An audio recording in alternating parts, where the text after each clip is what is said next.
नमस्कार दोस्तों, आप सभी का स्वागत है। हम पढ़ रहे थे हिंदी साहित्य का इतिहास।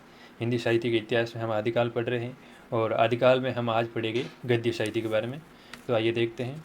जो गद्य साहित्य की पहली रचना हमें मिलती है वो है राउरवेल। कौन सी है? राउरवेल, जिसे रोड़ा कवि ने लिखा है और ये 10वीं या 11वीं सदी की रचना मानी जाती है।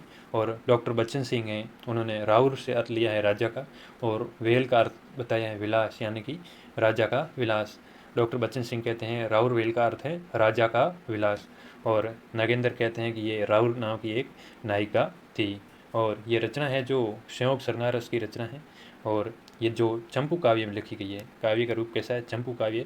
चंपू काव्य में गद्य व पद्य का मिश्रण होता है, जिसमें गद्य भी होता है और पद्य भी होता है, उसे कहते हैं चंपू काव्य। तो ये चंपू काव्य का प्राचीनतम उदाहरण है। और जो राउरवेल है जो चंपू काव्य की रचना है, और इसकी भाषा है वो, जो पद्य की भाषा है वो तो अपभ्रंश है, और जो गद्य की भाषा है वो देश भाषा है। यह रचना है जो शिलालेख के रूप में प्राप्त होती हैं, और वर्तमान में प्रिंस ऑफ वेल्स संग्रहालय जो मुंबई में वहाँ पर रखी गई है, शिलालेख के रूप में प्राप्त है। ये पांडुलिपि के रूप में प्राप्त नहीं होकर शिलालेख के रूप में प्राप्त हुई थी, और इसको लिपिबद्ध किया था बयाणी ने। जो शिलालेख के रूप में मिली थी उसको पांडुलिपि के रूप में लिपिबद्ध किया था बयाणी ने, और बाद में माता प्रसाद गुप्त ने इसका प्रामाणिक संपादन किया था। ये रचना 6 खंडों में, कितने खंडों में? 6 खंडों में ये रचना है, और इसमें 7 बोलियों के शब्द मिलते हैं, और प्रधान जो बोली है वो राजस्थानी भाषा है। राजस्थानी भाषा के शब्द अधिक मिलते हैं। कुल 7 बोलियों के इसमें शब्द मिलते हैं। और इस रचना में हूण नारी की प्रशंसा में नखशिख सौंदर्य का वर्णन है, और नखशिख सौंदर्य की शुरुआत मानी जाती है इस राउरवेल रचना से। और इस रचना में विभिन्न प्रदेश की नायिकाओं का चित्रण है। उसके बाद दूसरी गद्य रचना है उक्ति व्यक्ति प्रकरण। ये 12वीं शताब्दी की रचना है, और इसके रचयिता हैं पंडित दामोदर शर्मा, और ये व्याकरण ग्रंथ हैं जो गद्य में लिखा गया है। और इसकी भाषा है जो लेखक ने बताई है कि ये इसकी भाषा है जो अपभ्रंश भाषा है, और सुनीति कुमार चटर्जी ने बताई है इसकी भाषा प्राचीन कोसली या अवधि भाषा। और इस ग्रंथ में 5 प्रकरण हैं। कितने प्रकरण हैं? प्रकरण को, खंड को या भाग जो 5 प्रकरण में विभाजित हैं। उसके बाद जो ये पंडित दामोदर शर्मा थे जो कौशल नरेश गोविंद चंद्र के दरबार में थे, और इस रचना लिखने का उद्देश्य था राजकुमारों को देशी भाषा की शिक्षा देनी। ये रचना क्यों लिखी? क्योंकि राजकुमारों को देशी भाषा की शिक्षा देना था।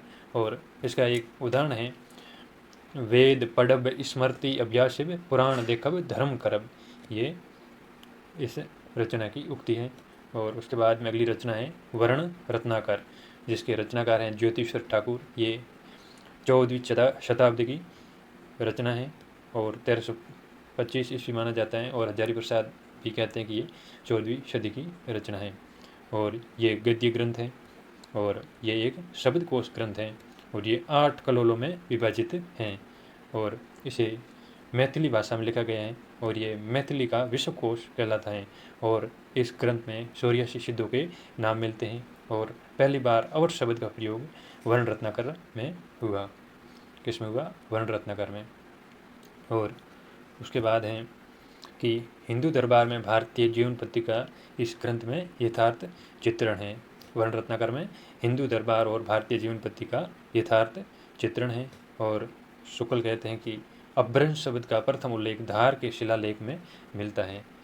पीछे हमने देखा जो अवट शब्द है उसका प्रथम प्रयोग वर्ण रत्नाकर में हुआ, और शुक्ल कहते हैं कि अपभ्रंश शब्द का प्रथम उल्लेख धार के शिलालेख में मिलता है। और वर्ण रत्नाकर का संपादन डॉक्टर सुनीति कुमार चटर्जी ने किया, और पंडित बबुआ मिश्र ने भी किया, और इसका प्रकाशन बंगाल एशियाटिक सोसाइटी से हुआ। और इसकी एक पंक्ति है उज्ज्वल कोमल लोहित सम संतुल सालंकार पंचगुण संपूर्ण चरण एक कठिन। ये गद्य में है, तो ये इसकी उक्ति हो गई।